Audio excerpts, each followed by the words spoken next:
waaw man maay président association bi. ci biir association bi am nañ plusieurs programmes ak projets yoo xam ne jot nañ leen dérouler yoo xam ne tamit ñu ngi en phase de déroulement. ci boobu bii projet bokk na ci muy projet Jal Jek Meke qui constitue 100 jeunes. tey ñu ngi Fimela comme ni ñu ko defee woon week-end passé à Diofior pour à travers Jean-Pierre Issoufou ak man jàppale ndaw yi nga xam ne am nañ ay activités yoo xam ne mu ngi ay activités rémunératrices lañ wax activités yoo xam ne dañuy jot xaalis wala dañuy aller dans le sens de l'entrepreneuriat pour ñu dem dans le sens d'une vraie entreprise. ci noonu aussi mun nañ xam exactement ñaata ndaw ngeen fi dajale ak formation bi aussi ñaata fan la durée. formation bi 3 mois la et le programme c'est 100 jeunes. 100 jeunes yi dañuy am 40 à Diofior, 20 à Fimela, 40 à Palmarin. On a commencé nañ formation bi avec les 20 de Diofior tey ñu ngi fii avec 20 de Fimela depuis démb pour commencer la cohorte de Fimela qui constituera 20. En tant que président ci li nga xam ne moom ngeen jot a defagum ci li nga xam ne tey mun nañ ko wax ne comme essai la loolu tey lan nga ci jàpp comme loo xamante ne ni tey mun nga ko jox tey comme bu ñu nee xam ne defal bilan boo xam ne ci fan yi nga xamante ne moom ngeen jot a defagum. man ci li ma jàpp mooy jàpp naa ne le développement du Sénégal y compris même développement wu zone bi ci ay activités yu mel nii lay jàll parce que boo toogee sa bureau di xalaat en parlant de grandes entreprises fàtte ñi nga xam ne tamit am nañ ay petites activités yoo xam ne ñoom moom la ñuy dundee di ciy dundalee si njaboot te aussi ça fait partie des activités yoo xam ne ñoom ñooy tourner économiquement à la zone. Il faut tenir compte de ces enjeux pour xam ne lii c'est un levier de croissance et de développement de la zone te li ñu gis bi yëpp ak seen profit yi ak seen engagement ça nous rassure que am na ay jeunes yoo xam ne vraiment ñu ngi def ay affaires yu doy waar ci biir dëkk bi te occasion la tey ñu wax loolu gën leen a jàppale aussi tàggat leen ci li ñuy soxla pour ñu mën a yegg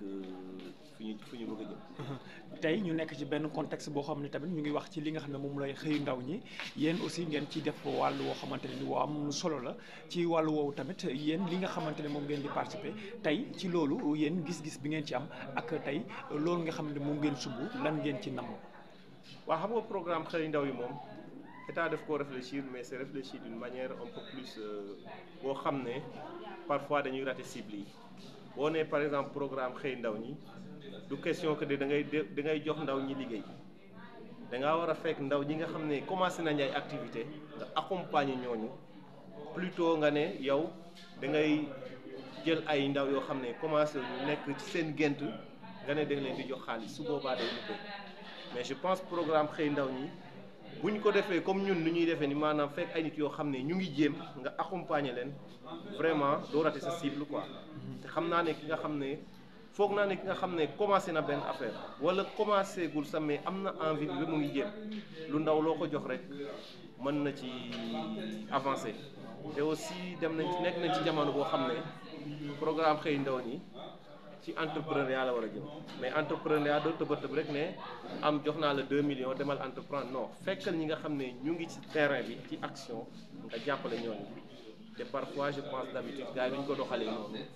looloo waral projet yi di échouer mais ñun on a dañoo préféré tey nekk sur le terrain ak ñi nga xam ne ñu ngi déjà teg nañ benn tànk pour yombalal la ñu teg beneen tegaat beneen avancé. Voilà un petit résumé sur les modules ou bien les journées que vous avez entamées et qui vous ont mené aujourd'hui à tout ce que vous avez pu accumuler pendant ces jours depuis Diofior jusqu'à ici. Qu'est-ce qu'on peut retenir comme quelque chose de prouesse, quelque chose que vous avez réalisé? Ce qu'on peut retenir, li ñu mën a retenir ci en français. Ce qu'on peut retenir dans cette journée, c'est-à-dire ces 2 jours d'abord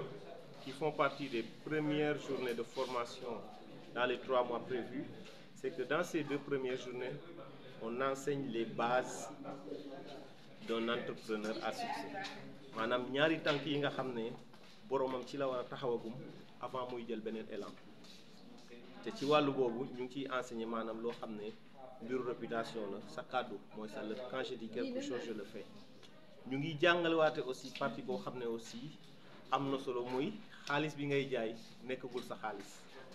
da ngay xaar ba génnee sa frais yëpp ak sa kii sa bénéfice moom nga mën a defal ne te bu ñu ko defee ñu bëri gis nañ ne lii aussi c'est vrai que lu leen di dal parce que ñun yoruñu programme boo xam ne dañ koo jëlee dans les réseaux sociaux et cetera dañuy def on fait un programme basé sur le concret et la réalité des jeunes qui sont en activité muy des défis des dangers mortels de l'entreprise la base d'un entrepreneur à succès et la loi des 20-80 et les 4 conseils en or du maître de Jean-Pierre qui peuvent changer la vie de quelqu'un. Donc c'est un programme bien taillé avec un échelonnement bien défini qui fait qu'au sortir des 3 mois, la personne doit obligatoirement faire 2 ou 3 bons en avant. Ça se complétera avec le suivi. Mais je pense avec le retour d'expérience qu'on a eu sur eux, sur les retours d'expérience, ils comprennent bien notre message. C'est adapté à leur entreprise. Merci. Monsieur le maire, démb ak samedi bi mu nekk ñaari fan ñu amoon contentement ak mbégte doon teewee li nga xamante ne benn formation boo xamante ni ci wàllum entrepreneuriat la ñu wax te bu ñu waxee entrepreneuriat day dem ci li nga xamante moom mooy xëyu ndaw ñi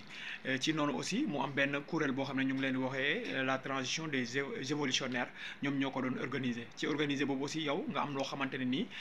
def nga ko ci mu nekk loo am li lëkkaloo boobu noonu ak yow confiance boobu nga xamante ne moom nga gis ci loolu ba tey nga dugal ci sa loxo tey yow lan la def ci yow. Bon d'abord am ci mbégte bu baax ci interview bi di la woon également que man bi ma le responsable de la transition des révolutionnaires informé par rapport à la formation des jeunes dama ko ne loolu moom dinañ ko rafetlu moo tax j'ai pas hésité également aussi pour ma wax ñoom jox leen disponibilité salle bi wala la salle de la mairie est d'abord à leur disposition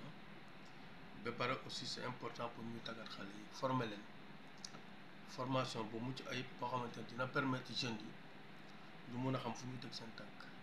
loolu dafa am solo parce que former d'abord 100 jeunes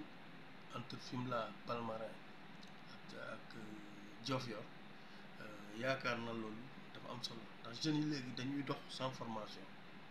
dañuy dox sans ñu xam fu ñu war a teg seen tànk tu vois des jeunes diplômés yu bari yoo xamante ne ni jàng nañ am nañ expérience wala ñu ñoo xam ne ay tailleur lañ wala ay boulanger wala ay borom métier te duñu xam naka la ñuy def ba seen métier gën a dox kon genre formation yi loolu moo koy indi moo tax ma rafetlu ko bu baax a baax a baax. ñoom aussi ñu kontaan ci lëkkaloo bi nga xamante ne moom nga lëkkaloo ak ñoom te tamit te loolu yëpp mu ngi dem ci cadre bi nga xam ne moom mooy jàppale ndaw ñi loolu aussi mu nekk loo xamante ne nii yow da nga ci am wàll te loolu ñoom rafetlu nañ ko lool léegi yow tey ci côté boobu ñoom boo amee loo xamante ne nii moom nga leen di dollil jox comme message lan nga leen di wax. mooy message pour encourager d'abord les jeunes pour ñu gën a góorgóorlu ci ñu tàggat leen c'est important ba ñu ma joxe information que Diofior participé nañ Palmarin participé nañ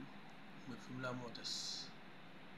ma laaj leen également aussi lan moo tax Fimela des ñu ne parce que ñoom versé wuñu caution jiku laa leen wax ne dinaa jël en charge loolu verser les jeunes qui doivent se former à Fimela dans la commune su ma nee Fimela nag c'est dans la commune donc loolu moo tax ba formation bi également ma xar ci sama tànk tubéy ñëfe def en sorte que les 20 jeunes yi nga xam ne ñoo na ci commune Fimela mun a am formation bu mujj ay donc parce que Fimela jaral na ma ko commune bi jaral na ma ko donc bu bëgg naa bu ñuy lim commune yi Fimela du des ginnaaw parce que man desuma gannaaw ci département bi waxtuma la ci région ci Sénégal. jërëjëf vraiment ñu ngi lay gërëm di la sant ci disponibilité bi aussi merci beaucoup. Oui, bonjour, je m'appelle Jean-Pierre Gabory, je suis français et j'ai créé le lodge des collines de Niassam à Palmarin il y a 23 ans.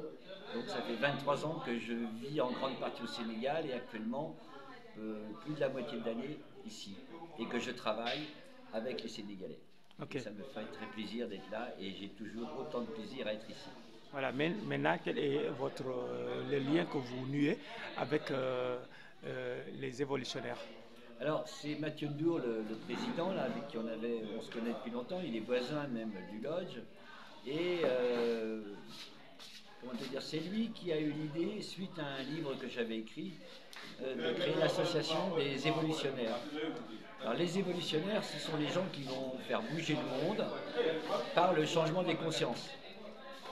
Et non pas faire des révolutions comme ça a été le cas au XXe siècle. Donc, les évolutionnaires. Et cette association a lancé l'école des entrepreneurs. Et donc c'est pourquoi est-ce qu'on a lancé cette école d'entrepreneurs? Parce que j'ai été moi-même créateur d'entreprise depuis plus de 40 ans. Et j'ai créé à peu près une dizaine d'entreprises, dont la plus importante, il y avait 80 personnes. Et puis celle ici à Niassam, on est à une trentaine de personnes avec les gens qui ont des activités en plus. Ok. Vous êtes ici à Fimela, plus particulièrement à la mairie, depuis quelques jours, et vous êtes en train de former des jeunes sur des modules. Qu'est-ce qu'on peut savoir sur ces modules que vous êtes en train de former les jeunes? Alors, si vous voulez, le but, c'est de former au métier d'entrepreneur. Peu importe que les gens fassent de l'élevage, du tourisme, de la pêche, de l'informatique, un entrepreneur, c'est un entrepreneur. Et c'est un métier très particulier. C'est un métier qui est difficile, parce que c'est un métier où on peut connaître des échecs, où il faut diriger, où il faut choisir, où il faut avoir une équipe et l'animer, et aussi gérer. Et donc, avec mon expérience, j'ai été à l'essentiel. J'ai pris une dizaine de points qui sont faciles à comprendre et que si on les met en application, on a des résultats immédiats. Hein, ça touche à la fois le produit, ça touche à la fois le management, ça touche aussi la personnalité qu'il faut faire évoluer pour affronter ce métier et le développer. C'est aussi un métier qui brasse beaucoup d'argent et qui crée de la richesse, donc la gestion de cet argent et comment développer une entreprise. Maintenant, pour ces jeunes que vous êtes en train de former, on constate souvent qu'il y a la jeunesse sénégalaise et un peu paresseuse. Des fois, ils refusent de s'adonner à ce genre d'activité. Qu'est-ce que vous, en tant que formateur, vous faites pour motiver ces jeunes-là? Alors, ça c'est une bonne question parce que le Sénégal, il y a les 3/4 de la population qui a moins de 30 ans. Donc c'est une vague énorme. Et cette jeunesse d'aujourd'hui, de maintenant, là, cette grande vague, c'est elle qui va créer le Sénégal. C'est elle qui va faire le Sénégal de demain, pour le meilleur ou pour le pire. Le pire pour moi, c'est que toute cette jeunesse soit dans l'attente.